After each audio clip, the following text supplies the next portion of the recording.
दोस्तों आज इस वीडियो में हम बॉलीवुड की मशहूर अभिनेत्री अनुष्का शर्मा के बारे में जानने वाले हैं। अनुष्का शर्मा आज किसी इंट्रोडक्शन की मोहताज नहीं है। बॉलीवुड में अनुष्का शर्मा ने वो मकाम हासिल किया है जो कई एक्ट्रेसेस अपने पूरे करियर में भी हासिल नहीं कर पाती। एक आउटसाइडर होने के बावजूद ये बॉलीवुड की हाईएस्ट पेड एक्ट्रेसेस में से एक है।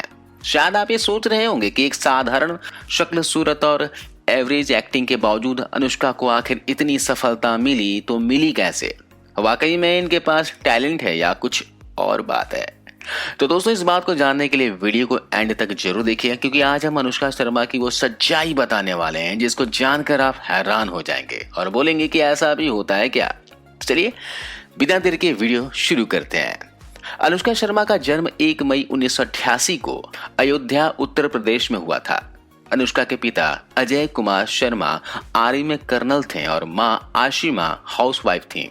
अनुष्का का एक बड़ा भाई भी है जो कि फिल्मों में प्रोड्यूसर है, लेकिन वो पहले मर्चेंट नेवी में थे। नेवी से रिटायरमेंट लेकर वो बाद में फिल्म प्रोड्यूसर बन गए। अनुष्का की स्कूलिंग और कॉलेज की बात करें तो वो बेंगलुरु से हुआ है। अनुष्का ने ग्रेजुएशन आर्ट्स से किया है और बीए करने के बाद मॉडलिंग में उसने ट्राई करना शुरू कर दिया था। साल 2007 में अनुष्का को पहला मॉडलिंग असाइनमेंट मिला। उसके बाद वो फिल्मों में ट्राई करने के लिए मुंबई आ गई थी। मुंबई में जब वो फिल्मों में ऑडिशन देने शुरू किए तो पहली फिल्म मिली यशराज बैनर की रब ने बना दी जोड़ी, जिसमें लीड रोल में थे शाहरुख खान और उसके साथ ही अनुष्का शर्मा। इस फिल्म के दौरान अनुष्का शर्मा के साथ एक वाकया हुआ था जो उसने खुद अपने एक इंटरव्यू में बताया था। उसने बताया था कि जब उसे यशराज बैनर ने अपने फिल्म के लिए साइन कर लिया था तो करण जौहर ने आदित्य चोपड़ा को अनुष्का शर्मा को अपनी फिल्म में न लेने को कह दिया था, क्योंकि करण जौहर को अनुष्का शर्मा की शक्ल बिल्कुल भी पसंद नहीं आई थी। लेकिन यशराज बैनर ने अनुष्का के साथ 3 फिल्मों का कॉन्ट्रैक्ट साइन कर लिया था। अनुष्का की पहली फिल्म रिलीज हुई जो कि बहुत ही सुपर हिट साबित हुई। बस फिर क्या था, बॉलीवुड में अनुष्का की गाड़ी चल निकली। लेकिन इस फिल्म सफर में अनुष्का के करियर बनाने में जो सबसे बड़ा रोल था वो था करण जौहर का, जो कि न सिर्फ अनुष्का को नापसंद करता था बल्कि इंडस्ट्री में अपना दबदबा भी रखने की कोशिश करता था। अनुष्का ने करण के बहुत किस्से सुने थे, इसलिए वो जान चुकी थी कि अगर उसे बॉलीवुड इंडस्ट्री में बड़ा मुकाम हासिल करना है या फिर लंबे समय तक स्टैंड रहना है तो करण जौहर के तलवे चाटने ही पड़ेंगे। फिल्मों की बात करें तो रब ने बना दी जोड़ी के बाद अनुष्का शर्मा की अगली फिल्म आई थी बदमाश कंपनी, जिसमें अनुष्का के साथ में लीड रोल में था शाहिद कपूर। इसी फिल्म से इन दोनों के बीच अफेयर शुरू हुआ था। इन दोनों का अफेयर लगभग 2 साल तक चला था। इन दोनों का ब्रेकअप तब हुआ जब अनुष्का की फिल्म आई बैंड बाजा और बारात, जिसमें इसके साथ लीड रोल में था रणवीर सिंह। दरअसल रणवीर सिंह ने इसी फिल्म से बॉलीवुड में डेब्यू किया था। अनुष्का के साथ रणवीर की फिल्म इसलिए आई थी क्योंकि रणवीर सिंह करण जौहर का चहेता था, इसलिए यही सोचकर अनुष्का ने रणवीर को अपने प्रेम जाल में फंसाया और करण जौहर के गुड एंड फेवरेट बुक में शामिल होने के लिए रणवीर सिंह को एक सीढ़ी के रूप में इस्तेमाल किया। बॉयफ्रेंड की लिस्ट में अनुष्का का पहला बीएफ तो छूट ही गया। जी हाँ दोस्तों, अनुष्का फिल्मों में आने से पहले बेंगलोर में जब मॉडलिंग किया करती थी तो वहीं उसकी मुलाकात हुई थी जोहेब यूसुफ नाम के लड़के से, जो कि एक सेटल मॉडल था। यही बंदा अनुष्का का पहला प्यार है। जोहेब यूसुफ ने मॉडलिंग में पैर जमाने के लिए काफी ज्यादा मदद की थी। जोहेब यूसुफ और अनुष्का दोनों एक साथ मुंबई आए थे, लेकिन अनुष्का को अपने हिडन टैलेंट के दम पर पहली मूवी बहुत ही जल्दी मिल गई और बहुत ही आसानी से मिल गई थी। वैसे अनुष्का ने एक बार कहा था कि बॉलीवुड में आने के लिए उसने भी मी टू झेला है, लेकिन उसे कोई फर्क नहीं पड़ता, बस वो जिंदगी में आगे बढ़ना चाहती हैं। उस समय उसका ये बयान काफी चर्चा में भी था, जिसके बाद उसकी शायद ही कोई सुपर हिट मूवी आई हो। रणवीर सिंह से अफेयर के बाद अनुष्का करण जौहर से भी दोस्ती बढ़ाने में लगी रही थी, जिसमें वो जल्दी सफल भी हो गई थी, क्योंकि करण जौहर से दोस्ती का सिर्फ एक ही नियम है, चापलूसी करो, चुमा चाटी करो और उसका दोस्त बन जाओ। रणवीर सिंह के बाद नंबर लगा दोस्तों रणवीर कपूर का। दरअसल रणवीर सिंह को अनुष्का ने इसलिए पकड़ा था ताकि करण जौहर को अपना दोस्त बना सके, जो काम उसने पूरा भी कर लिया था, क्योंकि अनुष्का अच्छे से जानती थी कि रणवीर सिंह उसे फिल्में दिलाने में कोई हेल्प नहीं कर सकता, क्योंकि वो तो खुद उस समय एक न्यू कमर था। यही कारण था कि करण से दोस्ती पक्की करने के बाद अनुष्का ने रणवीर सिंह को छोड़कर रणवीर कपूर से प्यार की बीन बजानी शुरू कर दी।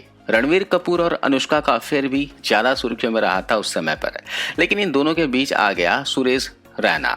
जी हाँ, भारतीय क्रिकेट टीम का खिलाड़ी सुरेश रैना और अनुष्का की मुलाकात में अनुष्का का जो बड़ा भाई है उसका बहुत बड़ा हाथ था। दरअसल अनुष्का का बड़ा भाई नेवी में जॉब करने से पहले स्टेट लेवल क्रिकेट प्लेयर हुआ करते थे, लेकिन उनकी जॉब नेवी में लग गई तो उन्होंने क्रिकेट को अलविदा कह दिया। खैर, रैना और अनुष्का का भाई एक साथ स्टेट लेवल पर क्रिकेट खेल चुके हैं और वहीं से वो दोस्त भी बन गए थे। अनुष्का का भाई और सुरेश रैना जब घर पर मिलते थे तो घर पर कभी कभी अनुष्का भी मिल लिया करती थी। वहीं से उन दोनों की दोस्ती हुई और दोस्ती प्यार में बदल गई। अनुष्का और सुरेश रैना उस समय एक दूसरे पर काफी ज्यादा सीरियस रहते थे, इसलिए इनका भी अफेयर ज्यादा दिन तक नहीं टिक पाया। दोस्तों, सोशल मीडिया खबर के मुताबिक अनुष्का और उसका परिवार किसी समय पर हिंदू धर्म का सम्मान करने वाला परिवार माना जाता था। हरिद्वार में इनका परिवार एक धर्मगुरु के यहाँ पर हर साल दर्शन करने के लिए जाया करते थे, लेकिन फिल्मों में आने के बाद, काम करने के बाद बॉलीवुड में खासकर करण जौहर और अनिल मुसर्रत से दोस्ती करने के बाद में अनुष्का ने परिवार के साथ में हरिद्वार जाना ही छोड़ दिया। खैर, फिल्मों की बात करें तो अनुष्का को लगभग सभी बड़े कलाकारों के साथ में फिल्में करने का मौका लगातार मिल रहा था, लेकिन अब सोचने वाली बात यह है कि बॉलीवुड में ना कोई गॉड फादर था और ना ही कोई सपोर्ट सिस्टम। फिर कैसे अनुष्का ने एक भी फिल्म छोटे एक्टर के साथ में नहीं की। हर फिल्म जिसमें इंडस्ट्री के सो कॉल फिल्म स्टार काम कर रहे थे उसमें लगातार इसे क्यों कास्ट किया जा रहा था। रब ने बना दी जोड़ी, बदमाश कंपनी, पटियाला हाउस, बैंड बाजा और बारात, जब तक है जान, पीके, बॉम्बे वेलवेट, दिल धड़कने दो और सुल्तान, ये जितनी भी फिल्में हैं सब बड़े बड़े एक्टर के साथ में थी। इसमें रणवीर सिंह और शाहिद कपूर भी शामिल थे और ये दोनों ही नेपो किड थे और इनके अपोजिट उन्हीं पॉपुलर अभिनेत्रियों को लिया जाता था जो कि इंडस्ट्री में बड़ा मुकाम हासिल कर लिए होते थे। यानी पहली फिल्म के बाद में अनुष्का ने इंडस्ट्री में अपनी पकड़ इतनी मजबूत बना ली थी, इसके बाद उसने सिर्फ बड़ी फिल्में ही साइन की थी। इंडस्ट्री के बारे में अभी तक जितना मैं जान पाया हूँ उससे तो ये बात दावे के साथ कह सकता हूँ कि बॉलीवुड में कोई भी रोल हो, चाहे छोटा हो या बड़ा रोल हो, इतनी जल्दी किसी को नहीं मिलता है। जी हाँ, और इतना आसान नहीं है बॉलीवुड। और बॉलीवुड के बारे में कहा जाता है कि बिना कॉम्प्रोमाइज का कोई भी रोल यहाँ पर नहीं मिलता, चाहे छोटा रोल क्यों ना हो। लेकिन बड़े बड़े बैनरों और एक्टर्स से तो हम बिल्कुल भी उम्मीद नहीं लगा सकते कि वो किसी भी महिला का बिना कॉम्प्रोमाइज के अपने साथ काम करने को राजी हो जाएंगे। मैं ये नहीं कह रहा कि अनुष्का या फिर किसी और एक्ट्रेस ने कॉम्प्रोमाइज किया हो, लेकिन ये सोचने वाली बात है। आपका क्या कहना है इस बारे में, आप कॉमेंट कर जरूर बताना। अनुष्का की फिल्मों में शुरुआत हुई थी यश राज बैनर से, जो कि हर एक्टर के साथ में 3 फिल्मों का कॉन्ट्रैक्ट साइन करता है, जिसके बारे में आप सबको पता भी होगा। यदि किसी बड़े बैनर के साथ काम करके किसी अभिनेता या फिर अभिनेत्री की लाइफ सेट हो जाती है तो वो ऐसे ही मुफ्त में किसी को भी लीड रोल नहीं दे देते हैं। पहले यश राज बैनर, फिर करण जौहर का अनुष्का के सिर पर हाथ। यही कारण था कि अनुष्का ने आज तक सिर्फ बड़ी फिल्मों में ही काम किया है। करण जौहर गैंग में शामिल होने के बाद में इसे कभी भी आउटसाइडर नहीं बोला गया। सुशांत सिंह राजपूत, कंगना रनौत और मनोज बाजपेयी जैसे आउटसाइडर्स एक्टर की तरह अनुष्का के लिए कभी भी ब्लाइंड आर्टिकल्स नहीं लिखे गए, न ही इनके फिल्मों को कभी कम रेटिंग दी गई।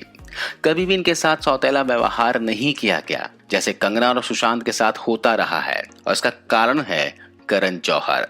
इधर सुरेश रैना के बाद अनुष्का के लाइफ में आया अर्जुन कपूर।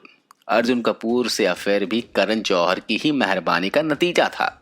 करण ने ही इन दोनों की मुलाकात करवाई थी। करण के बारे में जो नहीं जानता उन्हें बता दो कि फिल्म मेकर होने के साथ साथ किससे किसकी सेटिंग करानी है, किसकी किससे सेटिंग तुड़वानी है, ये सारी ही चीजें डिजाइन करता है। करण जौहर के घर में ड्रग्स पार्टी तो खुलेआम होती है। उसकी वीडियो आप सभी ने देखी भी होगी। बीच में जो दीपिका पादुकोण के साथ जो वीडियो आई थी काफी वायरल हुई थी। अनुष्का के पर्सनल लाइफ में अर्जुन कपूर के बाद नंबर आया विराट कोहली का। विराट कोहली से अनुष्का ने शादी की क्योंकि उसे फिल्मों में जो नेम, फेम, पैसा चाहिए था वो उसने पहले से ही हासिल कर लिया था।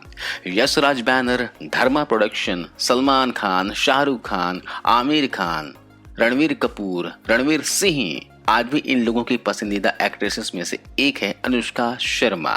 और इनकी पसंदीदा क्यों है ये अब सारी दुनिया जान चुकी है। जब से इनकी एंट्री करण जौहर के गैंग में हुई है। और सच्चाई भी यही है कि जमाना अनुष्का शर्मा जैसे लोगों का ही है। स्मार्टली तरीके से तलवे चाटने के साथ साथ फिल्म मेकर की सभी शर्तें मानने को हमेशा तैयार रहते हैं। और अगर ये लोग उन लोगों की बात नहीं मानेंगे तो हाल सुशांत सिंह राजपूत के जैसा हो जाएगा। आज के लिए बस इतना ही।